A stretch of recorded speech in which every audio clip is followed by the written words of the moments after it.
all please join me for the Pledge of Allegiance? I pledge allegiance to the flag of the United States of America and to the republic for which it stands, one nation, under God, indivisible, with liberty and justice for all. Can I get a roll call? Mr. Cook? Present. Mr. Rogan? Here. Mr. Dendriano? Here. Ms. Smith? Here. Supervisor Williams? Here. First on tonight's agenda is a presentation by Molly Franco and Kristen McConnell concerning the licensing of tobacco products, I believe. Ladies? This is okay. Sorry, not as tall as that. Good evening. I'm Kristen McConnell from the Prevention Council of Putnam. I'm also a resident in the town of Patterson and have two children that go to Carmel schools. And we're here to talk about some of the concerns we have about vaping and smoke shops, specifically in the town of Patterson. And I will submit this for the record after if you'd like, and then I will introduce my colleague Molly Franco from Power Against Tobacco. So for those of you that may not be familiar, the Drug Enforcement Administration defines vaping as the act of inhaling or exhaling an aerosol or vape made from a liquid or dry material that is heated in an electronic powered device called an electronic cigarette or e-cigarette. The liquid can contain flavoring, nicotine, or marijuana concentrates. Preventing vaping among youth is critical to ending the tobacco epidemic in this country. The Surgeon General urges that youth use of nicotine in any form, including e-cigarettes, is unsafe. Nicotine is a highly addictive drug and can harm adolescent brain development, particularly the parts of the brain responsible for attention, memory, and learning. The Surgeon General also found that using nicotine in adolescents may increase for future addiction to other drugs. The potency of nicotine in vape products vary, but there are many nicotine concentrates that can be as potent as 50 milligrams or 5% nicotine. Most of us are already familiar with this information that I've shared tonight, but what may be new is despite the amazing educational campaigns and evidence-based prevention programs in our schools, youth vape use is on the rise. According to the Prevention Needs Assessment Youth Survey conducted in Putnam County schools, nearly 1 in 4 12th graders reported vaping in the last 30 days, and that was in 2022. Additionally, we have emerging information about high-potency nicotine products use resulting in seizure-like disorders in children who have no prior symptoms, no risk factors, and no family history of seizure disorders. These symptoms have been reported to us by our local school administrators here in Putnam County. The Prevention Council works collaboratively with local school districts. We constantly hear from school administrators who are overwhelmed with student vaping in schools. Another concerning trend we are seeing is youth vaping high-potency THC products, as well as Delta-8 and Delta-9 and other synthetically derived compounds just like THC, are addictive, intoxicating, and psychoactive. These dangerous products are marketed to youth using fun flavors and are sold in accessible locations like gas stations, delis, and smoke shops. Although you must be 21 to purchase vape products in New York, most local and national data show us that children are gaining access to these products, and more so where there are higher density to vape retailers. The Prevention Council uses environmental prevention strategies approach to prevention, which recognizes that there is a constant interplay between the environment and the individuals.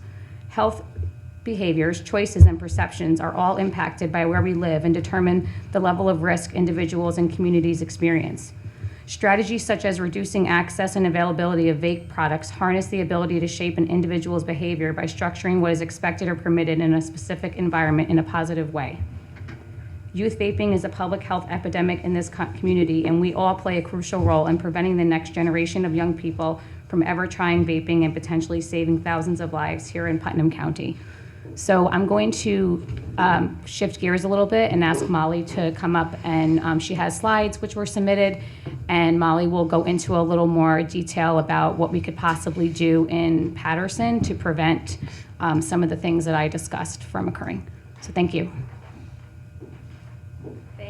Thank you, Kristen. Ooh, I might be even a little bit shorter than Kristen. Thank you all for inviting me here tonight and allowing me the time to speak. I do have slides. Sorry, I would have printed you all ones too, but I don't have that much ink. So my name is Molly Franco. I serve as the Community Engagement Coordinator for Power Against Tobacco. Power stands for Putnam, Orange, Westchester, and Rockland, which are all of the counties that we serve. We're a grantee of the state's Advancing Tobacco-Free Communities program, and we're housed out of the American Lung Association. Our broader mission is to work to protect the health of all people through tobacco control policy, advocacy, and education. And our bottom line is that we believe everyone has the right to breathe clean, smoke-free air where they live, work, play, and shop. We work on a range of issues from youth activism to smoke-free movies and media, smoke-free multi-unit housing, tobacco-free work sites, and educating local governments on their ability to enact tobacco-free parks and municipal spaces laws and laws regulating the marketing and sale of tobacco products in their communities. A primary concern of local governments should be advancing the health of their constituents and those that work and visit the community. Commercial tobacco is an unreasonably dangerous product that addicts its users and causes premature death in up to half of those who use it as directed. In communities across New York State, we are seeing more and more smoke and vape shops open on top of the existing tobacco sellers like delis, convenience stores, gas stations, and grocery stores. We've resigned ourselves to the inevitability that stores will open and that there's nothing we can do except wait for them to sell to a minor or violate a fire code. This is not the reality. Local governments can limit the tobacco industry's control of community environments through evidence-based interventions. Across the state, towns and cities and even counties are enacting policies that limit the sale of flavored products and reduce the density of retailers, lessening the industry's influence and fostering a healthier community for all residents. Today, I'm going to outline some of the options the town of Patterson can examine and take further steps to protect Patterson's youth and families. Now we get to the first part of the slides. Retail availability of tobacco. So we're going to talk about how increased retail availability of tobacco products can impact a given community. So tobacco use is a socially learned and mediated behavior. The ubiquitous presence of tobacco retailers gives the impression that tobacco is available, accessible, and welcomed. Secondly, in 2022, the industry spent $8.3 billion to advertise and promote their products in the retail environment. They do this because increasing exposure to industry point-of-sale advertising, marketing, and promotion works. The more retailers you have, the more you're going to be exposed. Search costs are the time, energy, and money that buyers and sellers in a market expend in trying to engage in a transaction. An increased density of retailers can reduce search costs, leading to a host of other outcomes, like an increase in smoking rates and reductions of quit attempts. Tobacco control is also a social justice issue. We know that retail density is higher in lower income and minority communities, fueling disparities in tobacco use and its associated health effects. Increases brand recognition, especially among youth, which increases the odds of smoking. So on that slide, I actually have a picture of a tobacco carton, but there's no brand on it, but I think you can all tell what brand of cigarette it is just by looking at the box. It's a Newport. You might not have never smoked a Newport, but you just know that because you've seen it a million times in that color and that packaging. And then lastly, it encourages impulse purchases of tobacco products, cues cravings, and undermines quit attempts. So imagine walking to into a grocery store, going to buy a Gatorade or some dinner for your family, and you just quit tobacco 3 days ago. You're really struggling, and there they are right in front of you. So next up, on the next slide, I have an infographic from Counter Tools that outlines the various ways that the tobacco retail landscape can be adjusted in a given community. You can cap the number of retailers in a geographic area, so you can only have 50. You can only have 4, really depends on the community. You can cap the number of retailers relative to the population size, so there can be no more than 1 tobacco retailer per 1,000 residents. You can require a minimum distance between retailers. This one's, really important in urban spaces where you'll have, multiple tobacco and vape sellers on the same street. You can prohibit retailers from locating near schools and other youth-sensitive areas. So that's not something that we have. That's something that a town needs to implement in order for it to be effective. Right now in New York State, the only thing that's really barred from being near schools is advertising, but not necessarily the sale of these products. And then also prohibiting sales of tobacco products at pharmacies or other retailers, which is something that we do in New York. We banned the sale of tobacco in pharmacies a few years ago. So in summary, interventions can limit the number of the tobacco outlets, the locations of the tobacco outlets, the types of outlets that are authorized to sell, and the availability of certain products such as flavored products. So how do you do this? Licensing and zoning laws are two long accepted methods governments may use to accomplish the goals outlined in the last slide. And I'm sure you're all familiar with both of these terms, licensing and zoning, but I think it's good to take a time to go over what they mean with respect to tobacco control. So licensing is typically a way that to regulate a business or business professional working in a certain field, and the license grants rights to the person who holds it, whereas zoning is a way to regulate the use of property, and it's attached to the land, not the person. So moving on to licensing and more specifics, tobacco retail licensing, it's otherwise known as TRL, you might see that acronym, at the local level requires that the city or the county issues businesses, new and existing, a license before they are allowed to sell tobacco products, and it can be a great tool to monitor the sale of tobacco and nicotine products.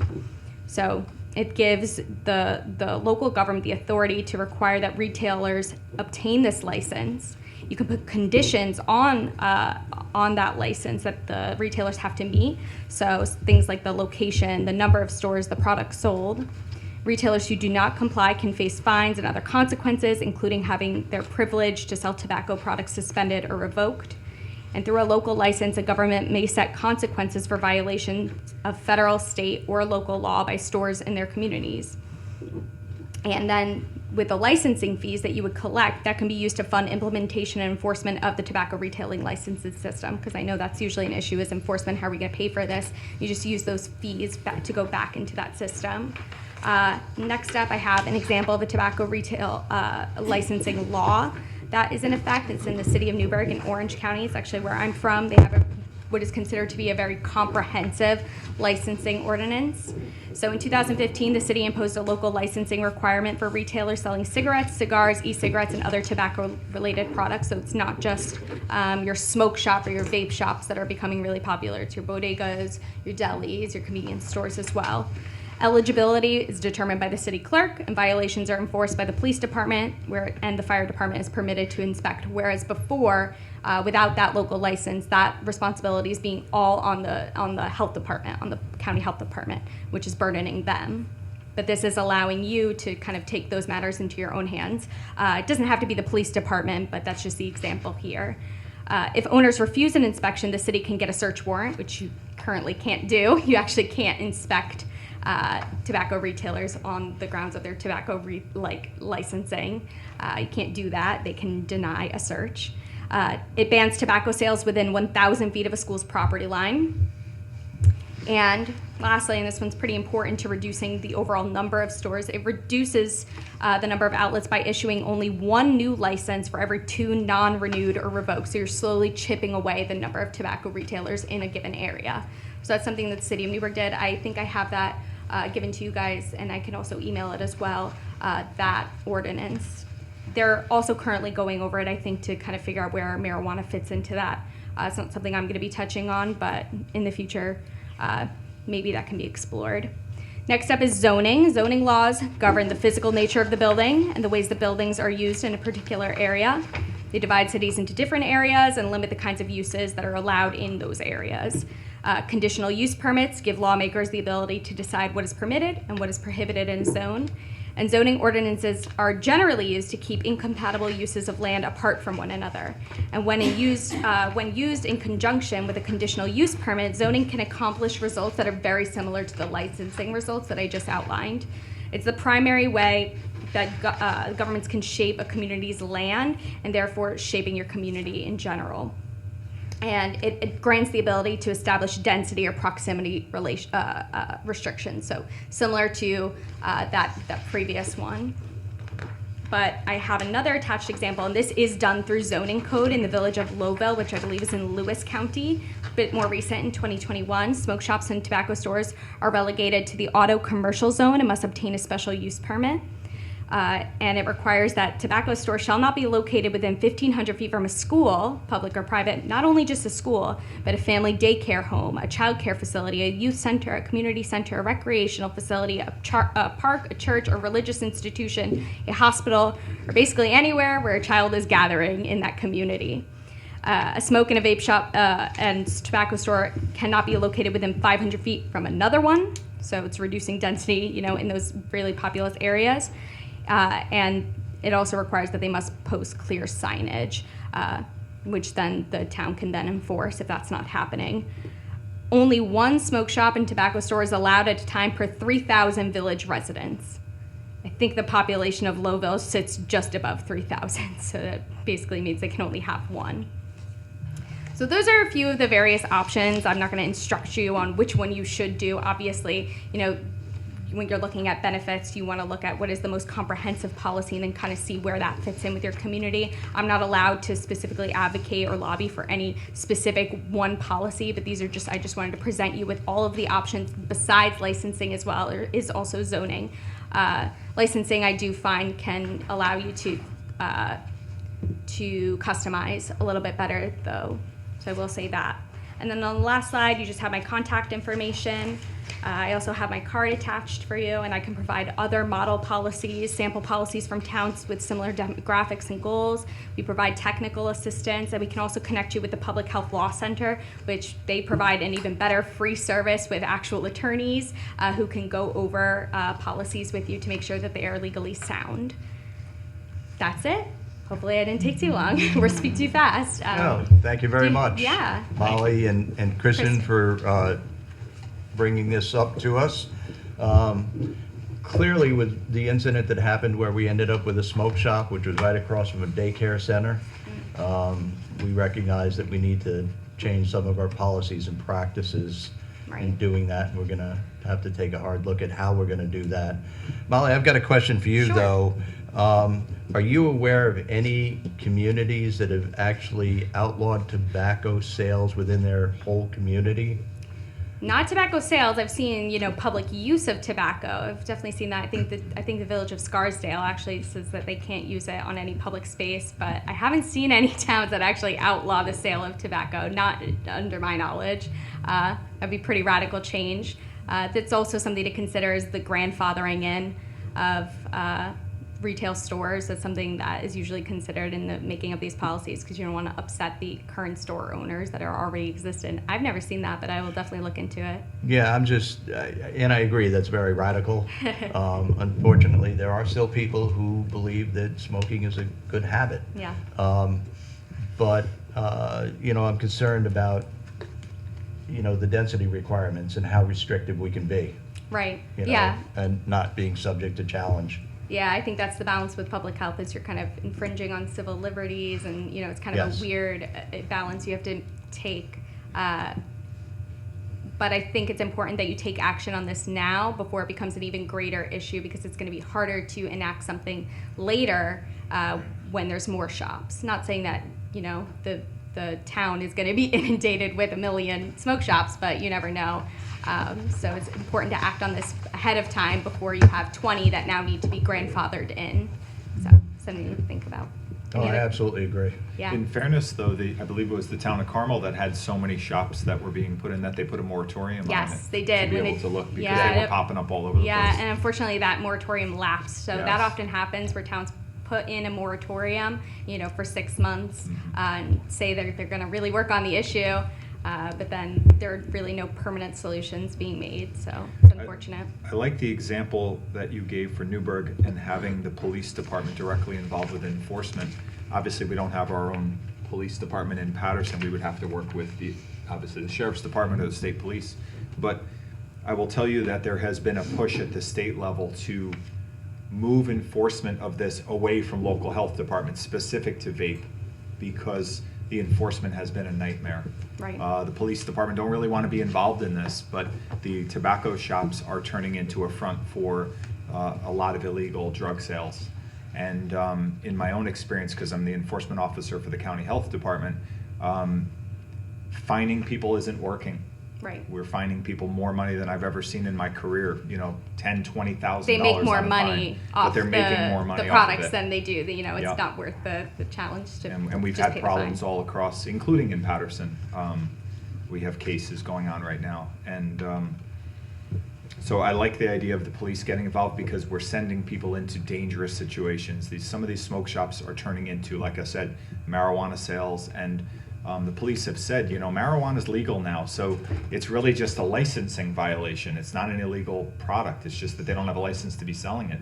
So it puts everybody in a real, predicament. And the money that's being made out of these shops is worth it for them to break the rules. So Absolutely. I like that idea because they, just like the Office of Cannabis Management, when they go into doing enforcement, they're going in because they're peace officers. They're wearing vests and they've got protection and they're going in. And then here we are sending in like a health inspector with many cases with a minor to do compliance checks. Yeah. And it's not as safe as it once was. And so For sure. thank you for your Yeah, information. no worries. Any other questions? No, You can always thank you. follow up with me as well, so. Any questions from the public joining Yeah, us here sure. from tonight? Sorry you guys didn't have the slides. They're really good. It'd be nice if we had a screen on the wall or something. All right, thank you All right, all. thank you. Thank you. Well, I emailed them to you, so you could, if anyone wants them, you can share them with them. Absolutely. We can put it up on our Yeah. website. Yeah, we can do that. Done. Okay, can I get a motion on the reports?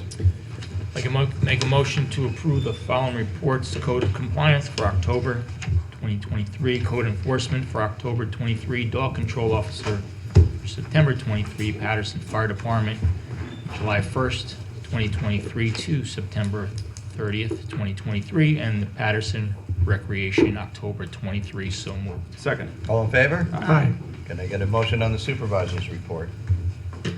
I'll move to approve the supervisor's report for September 2023 in the amount of $12,211,437.99. So moved. Second. All in favor? Aye. Can I get a motion on the minutes?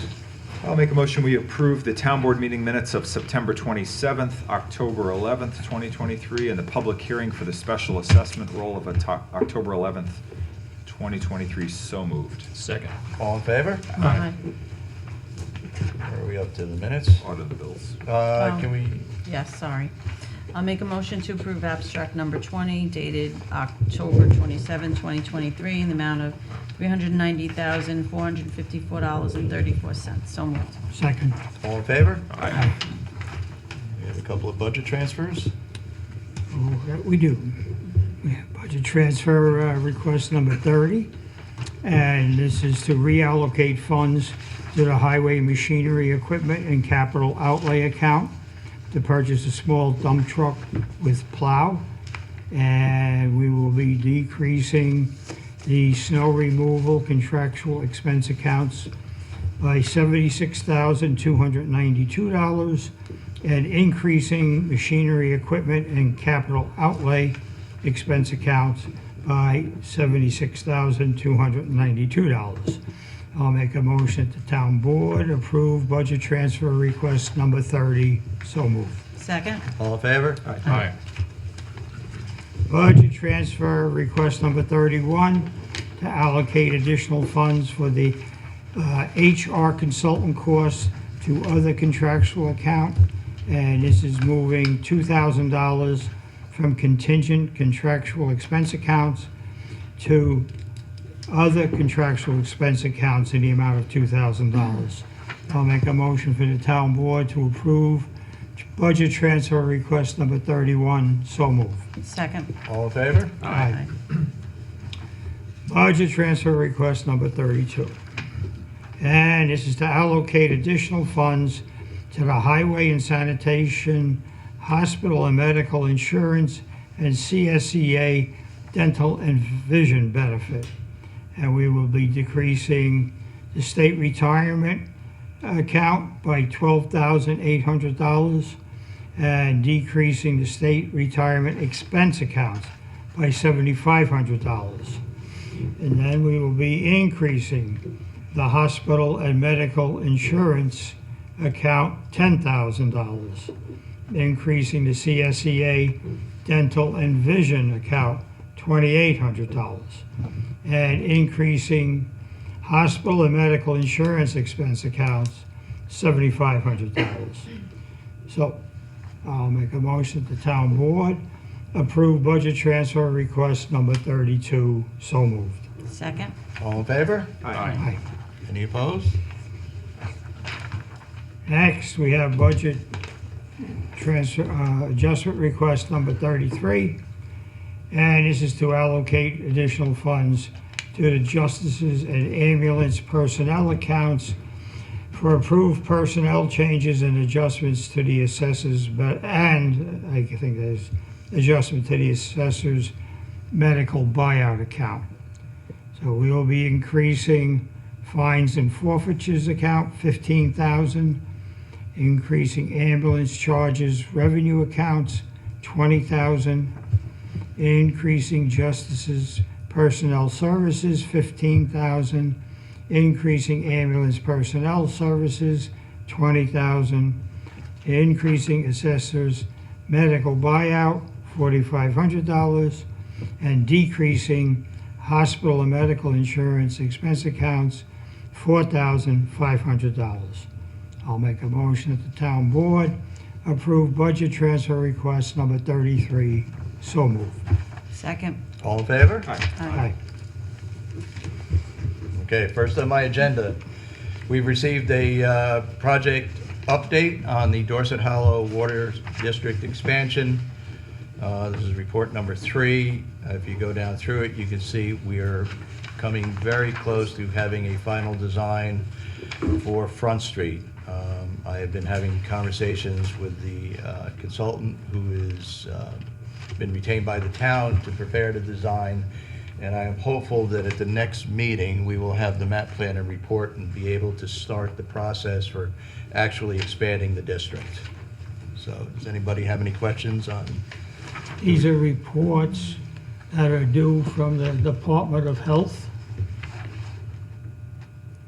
I'm sorry, what was the question? Seems that he, The submission. So we did drill the new, well, we don't have to drill the new well. We actually tested the 2 existing wells and found that the yields were sufficient. okay, so before we can finalize anything, we got to get the reports from the DOH, Putnam County DOH, No. and the DOT. Well, we have to get permits from the DOT.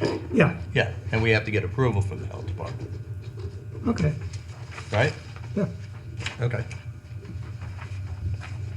Anyone else? All right, next is the final budget.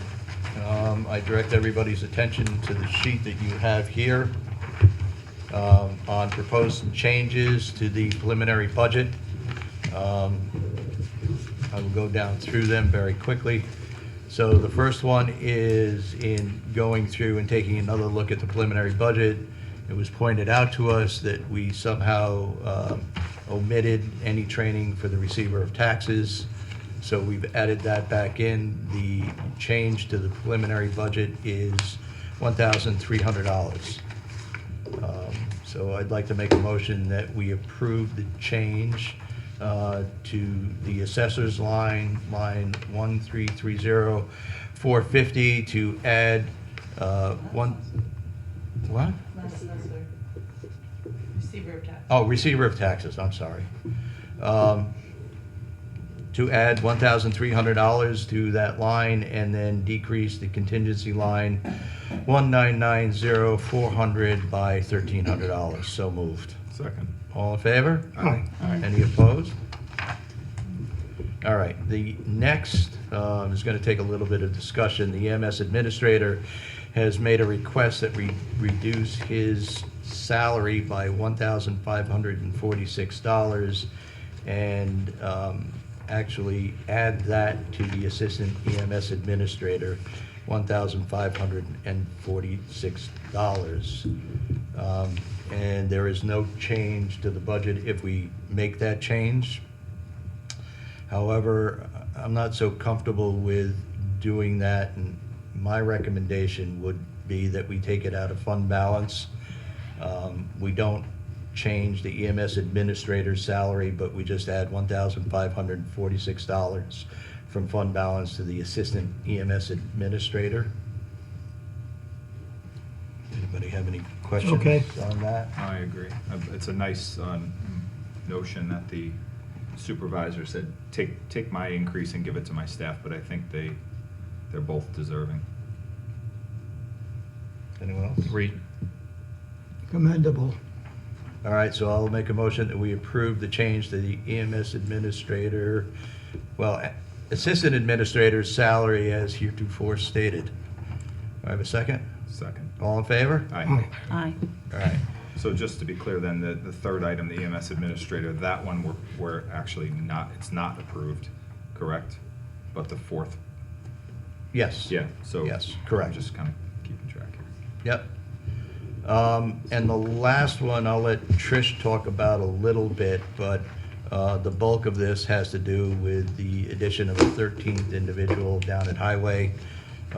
And that amount is $122,652, accounting for all the benefits, and we're proposing to take that out of fund balance, so there would be no change to the taxes.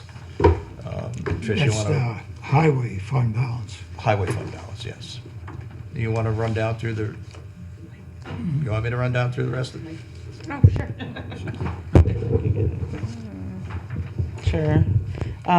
So we had a couple retirees going through the highway. So I adjusted for those, and that's the first two lines. And then the third line is the new position. Fourth line is the longevity of those two that were retiring. Overtime and vacation buyout and snow overtime for the new individual. And then the last 7 lines are the employee benefits, MTA taxes, retirement, Social Security, Medicare, worker comp, hospital, and CSEA dental. And then the balance, all of that would be paid out of the fund balance.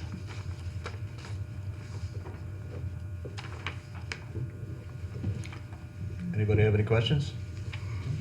This is shifting monies around because some folks retired and some folks are getting hired, and And we it's a, hiring and the additional to help out Yeah. with the overlap, so. yeah. And I think that we were all clear on that when we had the discussion.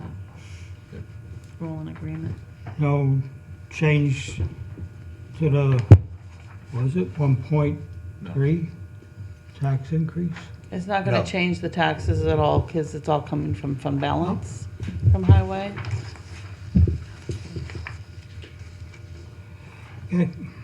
Okay. Does anybody have anything else they wish to bring up at this time regarding the final budget? All of the, Oh, I'm sorry, yes, we do need to vote on the, because we voted on the others. I'd like to make a motion to amend the highway budget as stated on the worksheet. So moved. Second. All in favor? Aye. Aye. okay, but with one quick question. Yes. All of this up and downs are in the, No. you're not in No, here? sir. Okay. Wait, what was this question? What was the note for? So the numbers in the resolution that you have in front of you need to be adjusted. Okay. I can adjust it. You want me to adjust it? Okay, I ran it. Yeah. all right. All right, so the highway number needs to be adjusted by $1,546. No, general. I mean, the general fund needs to be adjusted by $1,546. And the highway needs to be increased to $4,250,217. 317. Three- 317, because I found that 100. Oh, that's right, yeah. Can you say that number one more time, the final number? For the $4,250,317. 17, that's that, okay. That's right, I forgot, you gave me that other worksheet just before we walked in. So, And the general fund is being increased by $1,546. 6, okay, 6.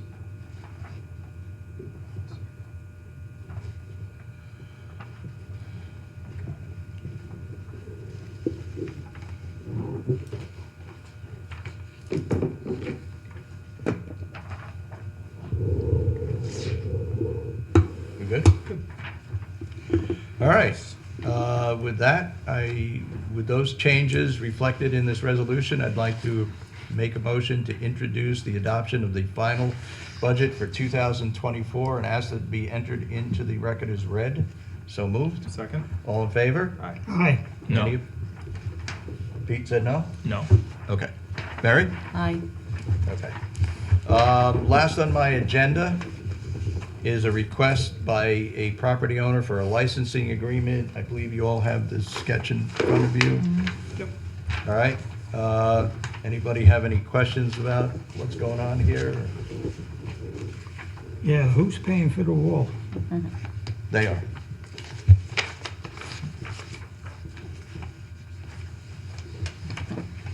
Okay.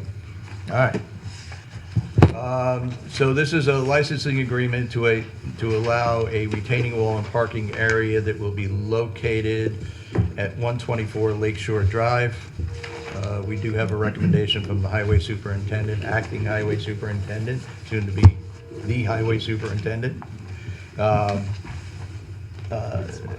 recommending that we approve this. And so I would like to make a motion to approve this licensing agreement between the town of Patterson and the owner of 124 Lakeshore Drive to allow for that parking area and retaining wall, subject to approval of the building inspector on the design of the retaining wall. So moved. Second. All in favor? Aye. Any opposed? Obviously, you've looked at this. Yes. Okay. I made a couple of changes, nothing that was substantive to the nature of it, just to clarify some of the things. Aye. Okay. Mary? Okay.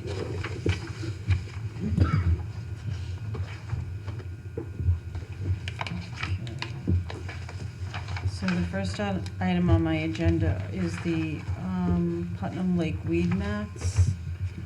We have a bill here for the removal of, and I can't make out the handwriting. Benthic barrier, diver assisted. Okay, thank you. So we're purchasing 9 pieces of rebar for each. No, what this is a bill for $4,050 for the mats having been removed from Warren Beach. Okay. At 18 of them at $225 Yes. a piece? Okay. Just give me 1 second. Okay, I see, this is the original email. Okay. So, do you want me to give you some background on this? Yeah, Okay, so that'd be nice. I'd be happy to. So if you recall, last year, they had approached us about buying and installing 9 mats for Jackson Beach. It was actually on your agenda, and we had a conversation, and it was agreed by the board that we would buy, instead of the 9 mats and having them installed last year, that we would buy 18 mats, 9 for Jackson and 9 for Warren. Yeah, I And recall then- that. So they have to remove them? So, and they have to put them in and take them out every year, and we were aware of that at the time. What I wasn't aware of, based on our conversations, is we were buying 9 mats for Jackson and 9 mats for Warren, not that all 18 mats would go in on Warren, and then, cost us $4,000 every time we took them out and every time we put them in. And so Laura apparently had them taken out for $4,000 this year, and we need to pay the bill. Okay. But I will tell you this, I will not be approving any reinstallation of these mats at $4,000. So were they effective? Do we know? Do we have any feedback on them? It was a bad year this year because we didn't put the algicide in the lake, and the lake, with the weather of the lake, the algae was very prevalent, so beaches weren't open. All right. So I'll make a motion to approve the amount of $4,050 to remove the 18 Bethic barriers, diver-assisted weed mats from the Putnam Lake. So moved. Second. All in favor? Aye. Aye. Can I just ask, going forward in the future, if we can have a little bit more information instead of on items, instead of just a voucher, invoices and estimates, like a little reason what it's about or what it's for? Absolutely. I would be happy to, but I will also say this, that in the future, we're not, if somebody's gonna spend $4,000, they need to get the board's approval before it gets spent. That has nothing to do with what I asked for. I asked if we can have some justification on what these things are, at least a brief description of what we're looking at, instead of finding out the night of the meeting and then having a discussion where maybe we could have asked some people who were involved in this and looked into a little bit more. That's all I asked. Understood. Thank you.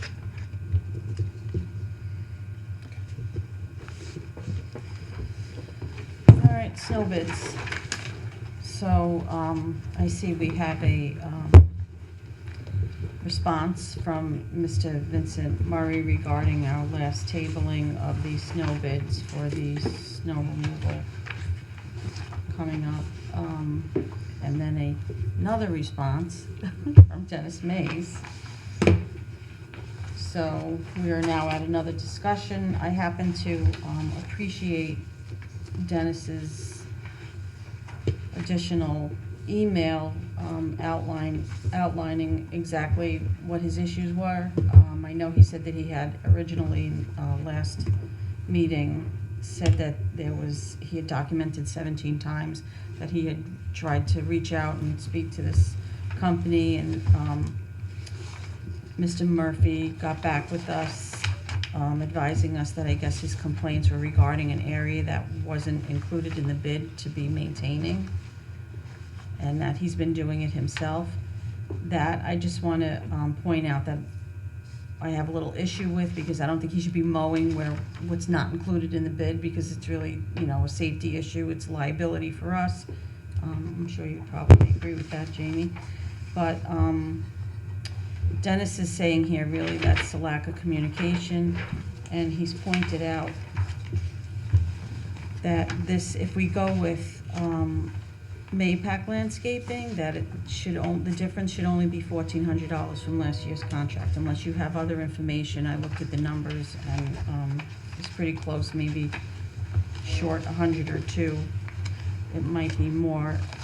I'd like to go with Dennis's recommendation, and I hope the rest of you agree, that we use Lake Maypac Landscaping and Lawn Care and see where we are. And, he says they come recommended. He spoke with the town of Carmel. I guess they've been using them. I understand. If Do you're you gonna have make a motion to approve, then in that motion, you're going to have to also include why you're rejecting the other two bidders. Yes, I know, because it's higher. Yes, I think the concern is, we should be going with the lowest responsible bidder. So if we have concerns about Colonial's responsibility that's documented, then that, of course, we can document that. But the issue would be if there's concerns about 845, the next lowest bidder. Right, which is what you raised Which is what I raised the at last the last time. meeting. Jamie, can I also ask a question? The concerns seem to be about lawn mowing, but we're talking about snow bids. Does that have any bearing, that they're two separate contracts? They are two separate contracts, but they are with the same contractor. So So it's a performance issue. Yes. They're not saying they don't know how to plow or to mow, but it's the communication more that's the issue, Right. right? Okay. Just want to make sure we weren't considering taking an action for one type of bid and using it to hold or do something against a different type of bid. That's all. No, I think Dennis's original complaint was the non-response from the vendor, and then his counter email back to explain, in his explanations, he was explaining that these incidents he claims occurred with the lawn mowing.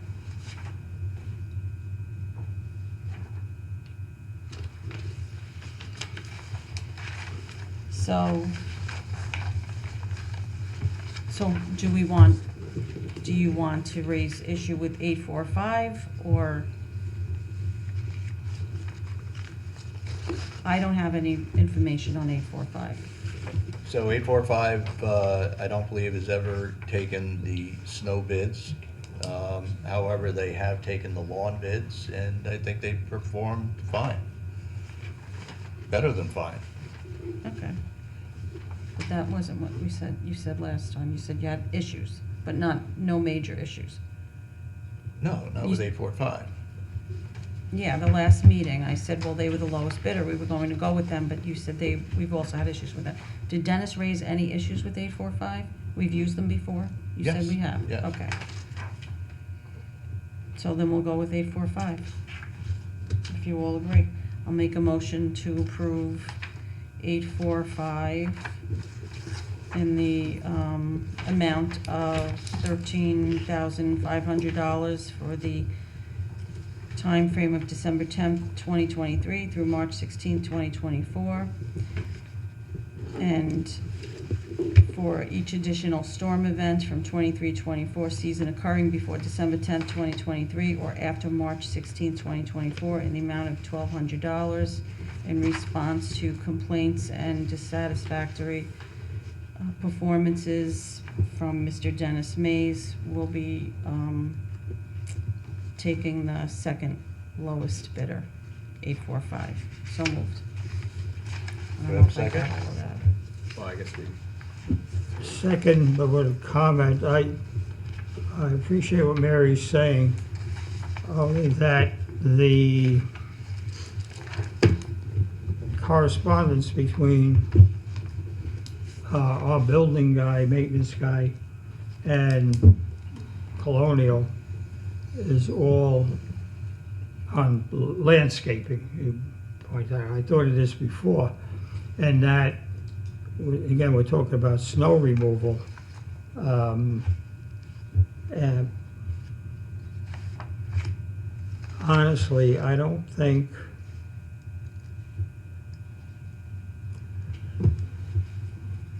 you can say, well, because there's this dispute between the two on landscaping, that transfers over to snow removal. I think that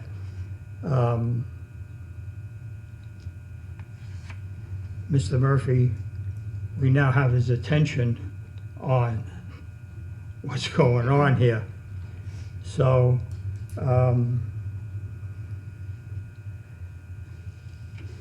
I almost think we have to stick with Murphy, Colonial.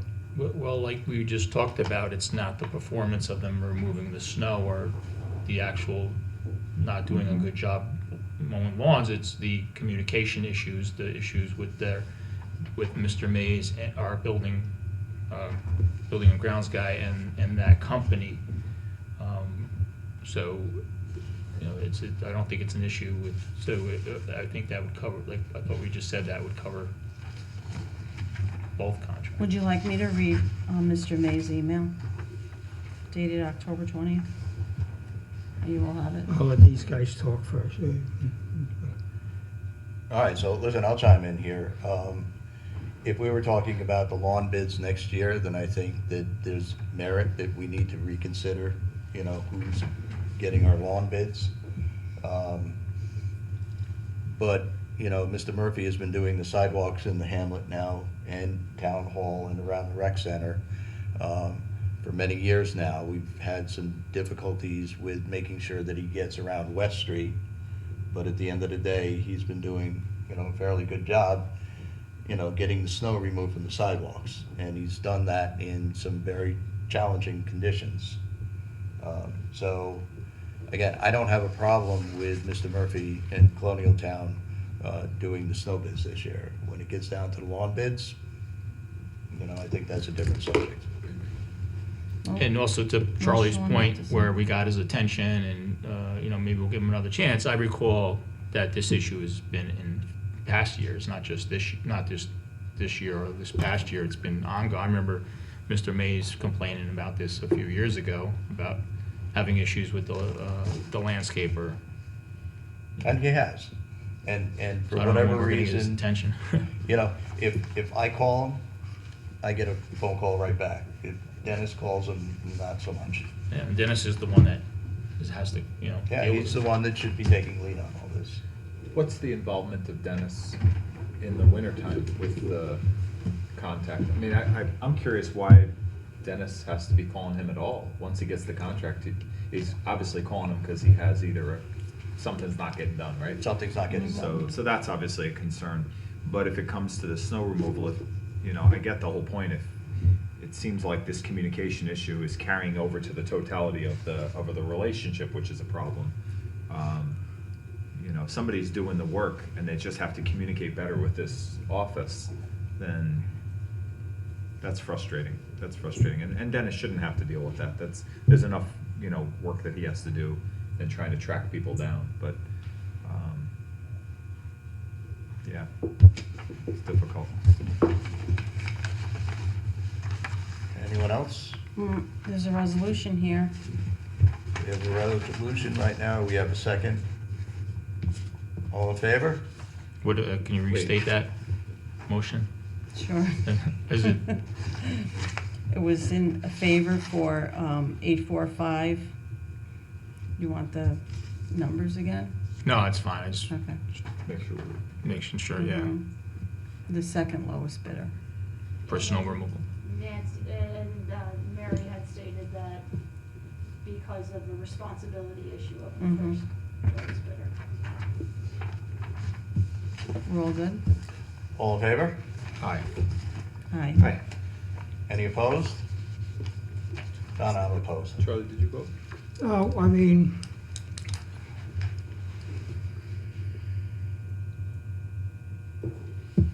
I'll go with it. I'm a little concerned that it's landscaping versus snow removal, okay? But, I could go with 845. That would be a yes. Yes. So just to make another comment that, Excuse you me? know, The second on Charlie? Charlie seconded it and voted yes. One down. Want to do the second one? what? Wait, what I just want to say is that I think we have to have respect for Dennis. I mean, that is his department, right? Yeah. And he's making a recommendation, and I think that we have to, I'm not saying exactly that we have to go with it, but I think that. That's a fair statement. Yeah, he's just,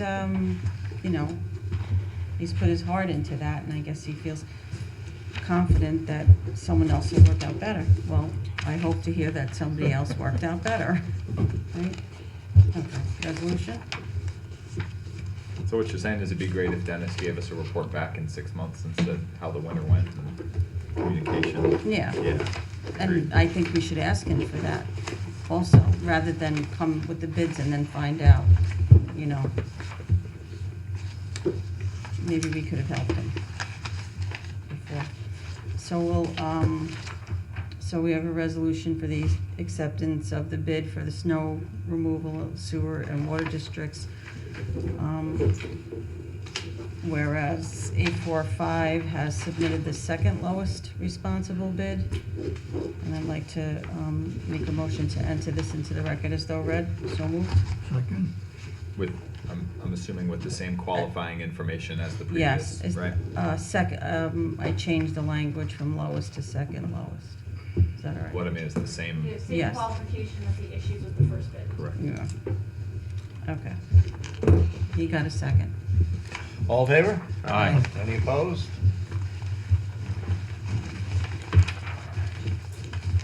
All right, Peter.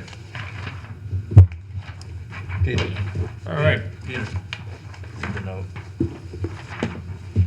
Wait, do we have to do this one too? Rick, do we have to do this one too? You just, I only Did- did this one. no, we just did two. No, I You did. did a vote. We just voted on two different. Okay, no, this one's, well, then why is there two? Because one's for the okay. sidewalks and the Okay. other's for the wastewater treatment plant and Okay, and all pump right. stations. All right, if you're good, And- I'm good. And I believe we did them both. Yeah. Yeah. All right. okay, first up, I have some a recreation request. I have a letter here from Matt Chavarro about ski and snowboard lessons, the pricing for 2023-24 season. So this is for ages 8 years and up.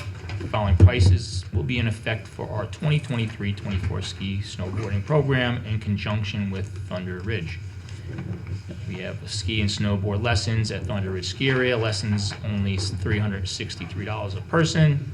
Lessons and lift, $549 per person, and lesson, lift, and rental, $717 per person. And there are no discounts of any kind. So I'd like to make a motion to approve this pricing for ski and snowboard lessons with Thunder Ridge at the rec center. So moved. Second. All in favor? Aye.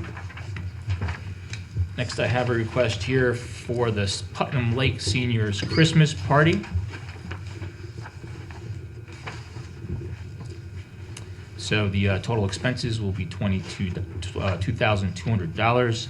The ticket sales and the cost to seniors will be $135, so the net cost to the budget will be $2,065. I'd like to make a motion to approve the $2,065 for the Putt Lake Seniors Christmas Party. So moved. Second. All in favor? Aye. And that will be at Averzano's. That is all I have.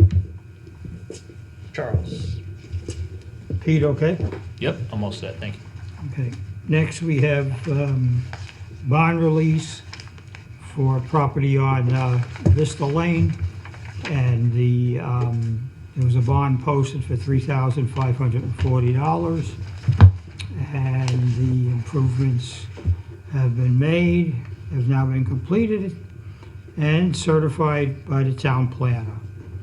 So we have a resolution here to reimburse the owner of the property on Vista Lane in that amount of $3,540. So I'll make a motion that the resolution before us be entered into the record as read, and so moved.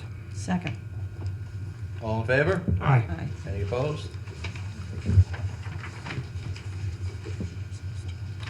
Next, we have the, what would you call this, the every fifth quarter, which we get Sterling Environmental Engineering relative to the post-closure monitoring services for the town of town of Patterson's landfill. And that comes up to $5,960. And the question I had, what do we do about numbers 5 and 6? They've already been fixed by our head of building and maintenance. Oh, okay. So we're just approving 1, 2, They're 3, actually 4? doing the monitoring work. Okay. And not So the we have repair a, work. excuse me? And not the repair work. So we have a resolution before us to accept the estimate of 5,000, not to include, not to go above $5,960 for the preventive maintenance for the landfill for 2023. I'll make a motion that this resolution be entered into the record as read, and I'll make a motion to approve it. So moved. Second. All in favor? Aye.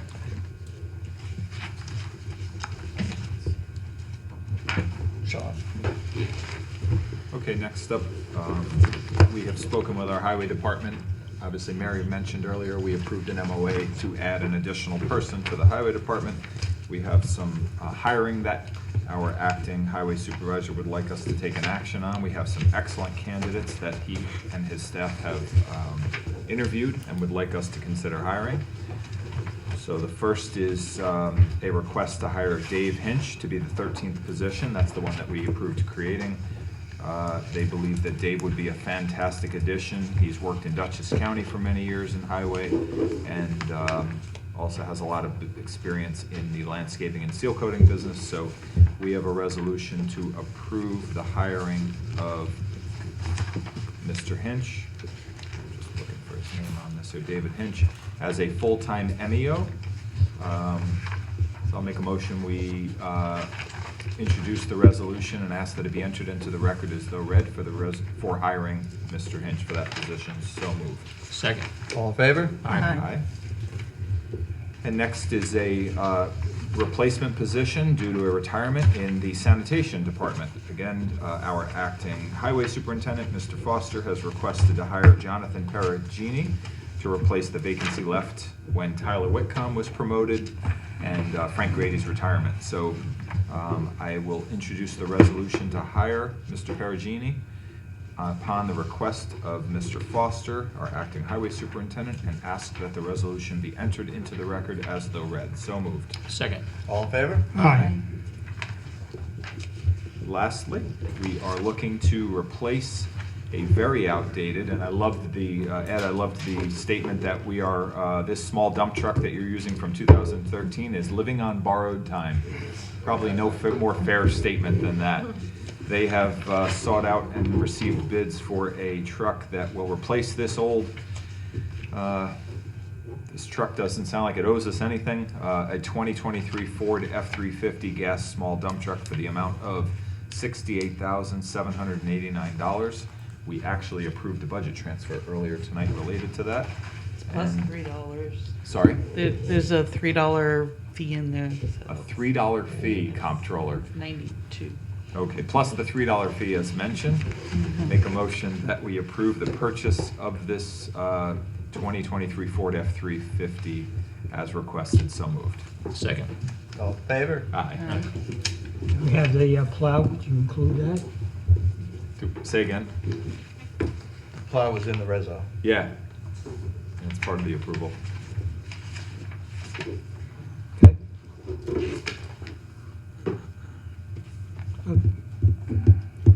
We good? Yeah. Yeah, Okay, having approved the Ventic maps and mats and the truck, Mary, we need to sign the vouchers for that. While you were doing that,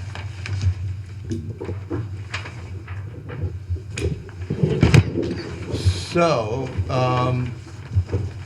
this past Saturday, Assemblyman Matt Slater had an induction ceremony for veterans of distinction, and one of our own, the vice commander of the VFW, was inducted into Matt Slater's Hall of Fame for veterans. And I think the town board, it's appropriate for the town board to also recognize Mr. Gonzalez, so I put this proclamation together, which I would like to move, and I will read it into the record. Proclamation honoring Harry Gonzalez. Whereas on November 4th, 2023, Harry Gonzalez was initiated into Assemblyman Matt Slater's Military Hall of Fame. And whereas Harry Gonzalez bravely served in the United States National Guard from 1982 to 2006 before retiring after 25 years of dedicated service. And whereas Harry Gonzalez nobly served with honor and distinction during Operation Iraqi Freedom, where he was awarded several medals, including the Global War on Terrorism Service Medal. And whereas Harry Gonzalez was willing to bravely make the ultimate sacrifice protecting the freedom of our nation and its people. And whereas Harry Gonzalez is a distinguished member of the VFW Post 9257, where he currently serves as Senior Vice Commander. And whereas Harry Gonzalez has proven himself to be an outstanding and valued member of the Patterson community, and whereas the Patterson Town Board wishes to recognize and honor Harry Gonzalez, to thank him for his service to our country and the town of Patterson and its residents, now therefore be it resolved that it is with great honor that the Town Board of the Town of Patterson hereby issues this proclamation on November 8th, 2023, to Harry Gonzalez in recognition of his outstanding service to our community. And we extend our deepest appreciation and gratitude for his service in the United States Army National Guard, defending our nation's freedom and ideals. very good. Nicely done. All He right. couldn't make it. Excuse me? He couldn't make it. No, he couldn't. Other business. Any board member have any other business? All right, hearing none, public recognition? I'm sorry. Oh, I forgot all about the fire department. This is Mostly from because the it's not my Putnam fault. Lake Fire Department. My fault. Please be advised that the following persons have been accepted as members of the Putnam Lake Fire Department. Joseph Knapp of Lakeshore Drive, Susan Martin of East Branch Road, and Anthony Corrado of Kingston Court. So I'll make a motion that the town board approve these three members of the Putnam Lake Fire Department. So moved. Second. All in favor? Aye. Okay. Public recognition. Any member of the public wish to be heard on any topic, if you would approach the mic, turn it upwards. Go ahead, George. I was just waiting because I wanted to end on a happy note. Okay, there was such a public outcry after me not speaking at the last town board meeting. Okay, there was only one person, but, all right, I'm gonna try to do this quickly because we have been here for a little bit over an hour. I'm just gonna hit some headlines. If you need any additional information, please go to the pattersonlibrary.org. The name is George Disbrow, Tammany Hall Road, and representing the library. So here we go, deep breath. We have a wonderful museum pass system. We've now added a new museum pass for 2 adults. It's 2 at a time. Olama State Historic Site. It's in Hudson, New York. Beautiful place. And it's a landscape walking and historic house tour, 250 acres. So we have that. Our Friends group is doing a holiday decoration tag sale on December 6th. By the way, I'm just giving you some stuff. You know, we've got the holiday season coming up. I'm sure we'll hear more about this in November. Medicare 101 on Wednesday the 15th at 6:15 in November. For those people who are entering that portal in your life for Medicare, this will answer a lot of your questions and give you some good information. There's there are 2 movie matinees coming up. My Big Fat Greek Wedding 3, I happen to have seen that. It was very good. That's Thursday, December 7th at 1. And then the other one, getting ready for the holidays, not until December 20th, but I thought I'd mention it just to whet your appetite. Andre Bocelli, Family Christmas. It's a movie. So we have that going on. We want to just remind the public that we have notary services, open computer help, and we've just launched a new streaming service. Well, we haven't launched it, but we've joined it, called Canopy, starts with a K. And you can put that into any of your devices. It's a free subscription. All you need is a library card, and it doesn't even have to be from Patterson. It can be the Mid-Hudson library card, anyone. So that's it. And then I have one special one that I saved here. Okay, and this is really for Mr. Cook, but anybody else. We have a holiday concert coming up. The Putnam Chorale Group is coming up. I know that Charlie, you've enjoyed that in the past. Saturday, December 2nd at 1 p.m. I encourage you all go to our library website to see some of the things that are going on. I've left out a lot of stuff, but somebody will be back in November to remind you. Okay, thank you. Thank you, George. Anyone else?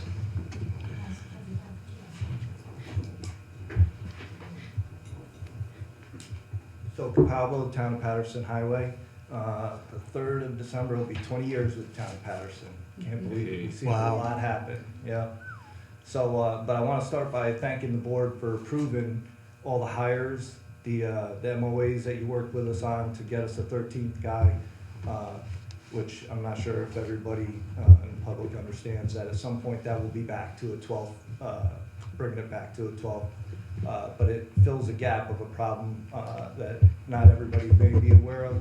Last year has been really tough between sanitation and highway with the illnesses we've incurred with 2 employees and the loss of obviously Russ Goff, which was huge. And then we've had injuries and some extended illnesses. And highway's been trying to fill in, help sanitation and vice versa, which we've just been so short-handed coming into winter. Has been having us looking really tough, and we're doing work now that we're used to having done 3 months ago. So this 13th guy and hirees is huge for us, and it's much appreciated. I mean, going back to when I started with Mike Griffin, we've always maintained a really good working relationship with this town board. This town board, obviously for me, has been the longest with CSEA and you guys, and we've appreciated all the help you've given us over the years. It's not always been, we didn't agree on everything, but you guys have been reasonable and fair and never talked down to us, which is greatly appreciated. I also want to congratulate everybody on their wins and hard efforts for the election, and just say thank you for appointing Ed to the position, and then the Republicans for giving him a spot on the ticket, and the Conservatives, and helping us get through to get Ed down in his career for politics. And for anybody that doesn't know, Ed's had 32 years with the town of Patterson. He started as a young guy and he's put in a lot of effort. He's definitely an asset to the town. So with that, thank you very much, guys. Phil, I'm glad I did not wear my Jet shirt tonight. Oh, baby.